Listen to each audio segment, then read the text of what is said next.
Olá, internautas conectados no DMTV, estamos de volta com mais uma entrevista e agora recebendo nos nossos estúdios a Isabela Gontijo, ela que é psico-oncologista e vai falar um pouco pra gente sobre tudo que ela tem feito aí nesta carreira de psicologia. Seja bem-vinda, Isabela. Boa tarde, muito obrigada pelo convite e vamos conversar um pouquinho sobre a psico-oncologia aplicada no câncer de mama. Isso mesmo, Outubro Rosa. Como que esse mês, como que é esta campanha para a psicologia? De que forma vocês enfrentam isso? Bom, o câncer de mama é um câncer muito incidente, né, nas mulheres e por isso é uma temática muito presente na psicologia oncológica. O cuidado diz respeito ao empoderamento da mulher e ao enfrentamento, a mobilização do enfrentamento dela diante do tratamento e diante do diagnóstico. Mas muitas pessoas procuram a psicologia para tratar também ou não? Já descartam e só o remédio que vai resolver? Bom, atualmente a gente fala em um cuidado que não é só mais baseado em um cuidado médico, né? Nós falamos em um cuidado que é biopsicossocial.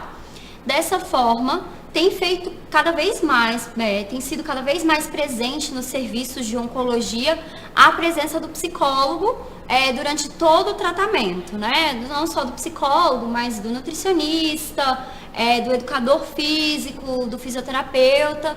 E a psicologia, ela tá ali presente desde o começo do diagnóstico e também atuando durante todo o tratamento em conjunto com a psiquiatria e aí, quando necessário, em conjunto com os psicotrópicos. Sim, Isabela, eu queria que você falasse um pouco pra gente da importância do apoio psicológico para a cura do câncer de mama. Bom, eu não vou falar especificamente para cura, mas eu vou falar em relação ao enfrentamento, né? A gente vivenciou uma mudança muito grande em relação ao tratamento oncológico, sabe, Vanessa? Anteriormente, as mulheres morriam muito por câncer de mama, né? Atualmente, com o avanço da oncologia, elas passaram a viver mais e as medicações cada vez mais avançadas e os estudos cada vez mais amplos e a gente teve um boom na sobrevida. Então, essas mulheres começaram a viver mais e passou-se a ser necessário discutir uma qualidade de vida, né? Então, as pessoas não só viver mais, mas viver com qualidade. Então, a psicologia, ela desenvolveu técnicas, desenvolveu instrumentos, desenvolveu intervenções que facilitam a adesão da mulher ao tratamento oncológico, que não é um tratamento fácil, né? Um tratamento complicado, difícil, e nesse movimento de facilitar a adesão, de facilitar o enfrentamento, ela influencia positivamente na cura. Então, nessa vertente, a gente pode falar que a psicologia influencia a cura. É importante você tocar nesse assunto, Vanessa, porque eu escuto muito no consultório as mulheres perguntando sobre o câncer como uma resposta a uma mágoa, uma resposta a uma falta de perdão, uma resposta à raiva, à ansiedade vivenciada em algum momento da vida. As dores retraídas. E eu quero dizer que na literatura, até o momento, a gente não encontra nenhum dado relacionando essas questões emocionais à causa de um câncer. Viu, pessoal que está assistindo? Isso tem que ficar muito claro. E pensar dessa maneira só traz culpa para a gente, não facilita em nada.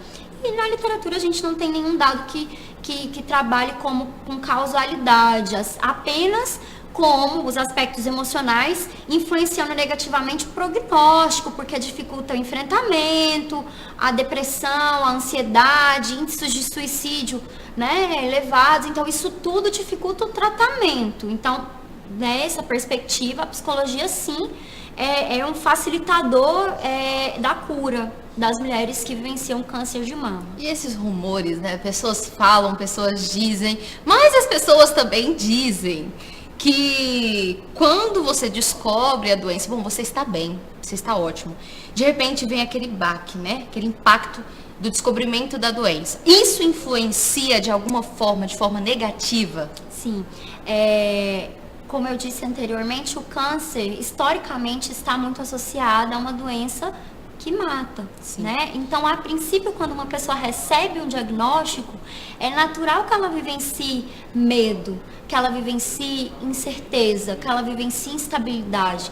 É natural que esse diagnóstico lhe traga repercussões emocionais negativas e que isso a ameace, né? Então, existe uma fase, né, onde a mulher que recebe diagnóstico de câncer de mama, ela vai digerir aquele diagnóstico, ela vai buscar recursos pessoais, sociais, emocionais, físicos para lidar com esse diagnóstico, mas a princípio, sim, repercussões de muito medo, de muita tristeza, isso sim pode dificultar, pode repercutir de forma negativa, se vivenciado de forma prolongada, né? Então, o que a gente observa é que existe um aumento desses sentimentos negativos no começo do diagnóstico, a pessoa busca no repertório dela maneiras para enfrentar, aquilo ali passa a fazer parte de um objetivo, ela começa a se ajustar e esses sentimentos negativos, esse medo, essa angústia, esse estresse, ele tende a cair. E de que forma vocês trabalham esse medo? Bom, existe a possibilidade da cura, claro, e existe a possibilidade também, diante da cura dessa doença voltar. De que forma vocês trabalham o medo dessas mulheres, esse medo da doença voltar depois de algum tempo já? A princípio, a gente trabalha validando esse medo, né? É muito natural vivenciar isso. Então, nunca dizer para uma pessoa que está vivenciando um diagnóstico como esse que ela não pode sentir medo, que ela não pode ficar entristecida, que ela não pode se sentir insegura. Então, no começo da intervenção psicológica, o primeiro passo de uma intervenção psicológica é acolher essa dor, né? Só visualizando, aceitando essa dor, abraçando essa dor, é possível formular estratégias para enfrentar a dor. Então, é interessante falar de medo e dor, porque a nossa tendência é fugir, é se afastar, não quero passar por isso. A gente sabe que tem aquele sofrimento, que tem aquela dor e que a gente precisa, um velório, por exemplo. Como passar diante de um velório? Às vezes a gente não quer assumir aquela dor, né? E aí a gente não chora. E a gente sabe que diante de algumas situações é preciso chorar, botar para fora, desabafar. Entendeu? Sim. Então, isso influencia. Influencia. Importantíssimo esse ponto que você tocou. É necessário vivenciar, experienciar, se expressar. Expressar essa dor, expressar essa tristeza. E o profissional da psicologia acolhe essa dor, né? E os outros profissionais da equipe.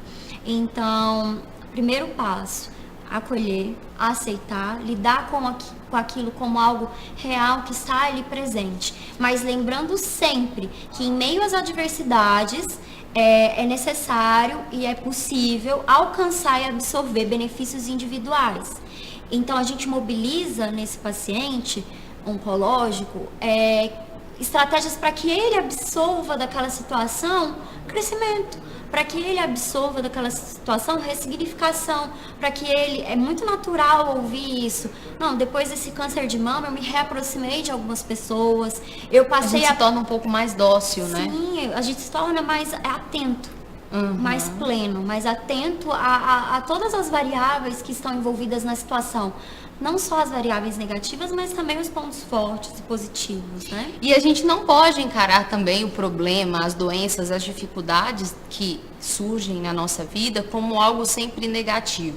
Porque, como você mesmo acabou de apontar, essas realidades traz pra gente crescimento na nossa própria maturidade, porque às vezes uma pessoa tem 30 anos com uma maturidade de 15, 17 anos.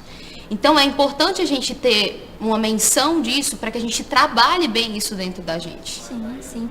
E algumas mulheres utilizam esse diagnóstico também como estratégias para se empoderar, para poder aprimorar alguma outra habilidade. Umas se dedicam em alguns cursos, aprimoram. Tem pacientes, por exemplo, que depois do diagnóstico de câncer de mama começaram a praticar jardinagem. E essa é uma das técnicas para melhorar a autoestima da mulher que passa por esse problema. Quais são as técnicas que vocês utilizam? Sim, uma ressignificação dessa vida, né? Do viver, das relações, da relação com a profissão que a mulher tem, da relação com a família, uma ressignificação. A gente mobiliza essa ressignificação. Tá certo. O que a perda da mama significa para a mulher? Eu acredito que você tem muitos relatos disso, né? Como que isso ocorre? Sim. Bom, a mulher, quando ela vivencia uma alteração na mama, ela sente um luto, né? E todo luto traz dor, e é natural que traga dor. E após a reconstrução da mama também, é natural ouvir alguns relatos dizendo uma certa dificuldade, demonstrando uma certa dificuldade de aceitação daquela mama que foi reconstruída, né? Como se aquela mama não fosse dela, como se fosse algo estranho a ela. E esse encontro, essa relação com a mama, ela vai acontecendo aos poucos. Então, é importante permitir, com o tempo, ser compassivo, ter compaixão e generosidade nesse momento de aceitação da mama, do luto. E quais os medos mais comuns que essas mulheres enfrentam? Bom, fiquei sabendo que estou diagnosticada com essa doença, câncer de mama. Quais são os medos, assim, de primeira? Bom, a princípio o medo da morte, né?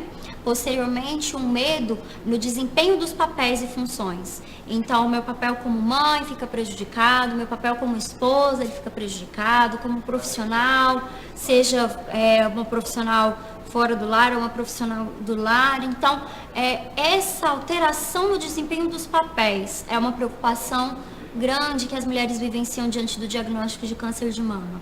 Não só pelo tumor, né, pelo câncer, mas pelo tratamento. Por ser um tratamento, muitas vezes, que envolve bloqueio hormonal, que altera os hormônios, que alteram, trazem níveis de sofrimento físico, né, importantes. É um tratamento complicado pela química, pela rádio, pela cirurgia.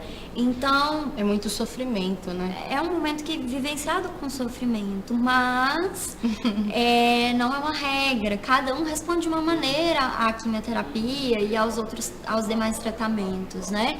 Utilizando sempre essas estratégias ativas, proativas diante do tratamento, facilita todo o enfrentamento. E você falou a respeito da perda da mama, né? Para algumas mulheres, que significa o luto. Algumas mulheres já partilharam com você a questão de, eu perdi minha mama, agora eu não tenho aquele sentimento de invalidez? Sim, existe também uma sensação de amputação, né? Como se aquele membro fosse tirado e a feminilidade ao vivo, a feminilidade pode ficar prejudicada, né? Então, esse aspecto é muito presente. Sim. Isabela, eu quero agradecer a sua participação aqui conosco. Muito importante, inclusive, falar sobre esse assunto, né? Para que as pessoas entendam um pouco que não é aquela coisa de outro mundo, que, agora, literalmente, eu fui diagnosticada com isso, eu vou morrer e o mundo acaba aqui, a vida acaba aqui. Nós precisamos ressignificar tudo, né, dar sentido ao nosso sofrimento, enfrentar os lutos que a gente precisa enfrentar aqui, agora.